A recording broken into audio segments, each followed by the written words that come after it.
செல்வத்துக்கு வயசு இப்ப 35.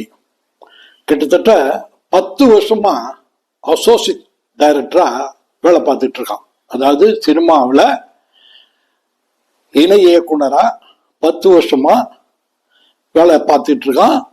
பலவித டைரக்டர்கிட்ட, புது டைரக்டர், பழைய டைரக்டர், அவங்கள்ட்ட எல்லாம் பிரமாதமா வேலை பார்த்து ஒரு தகுதியான டைரக்ட் பண்ற அளவுக்கு வந்திருக்கான்.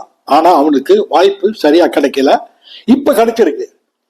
ஒரு நல்ல சாலிடான ப்ரொடியூசர் கிடைச்சிருக்காரு. அவர்கிட்ட அந்த கதையை சொன்னா பிரமாதமா இருக்கு, நல்லா இருக்குன்னாரு. என்ன பட்ஜெட் கேட்டாரு. சார் 5 கோடியில் எடுத்துடலாம் சார். சரி, ஆர்டிஸ்ட் இவங்கெல்லாம் சொன்னா ஓகே, அவங்கெல்லாம் கிடைக்கக்கூடிய ஆர்டிஸ்ட் தான் அப்படின்னு அவர் சொன்னாரு.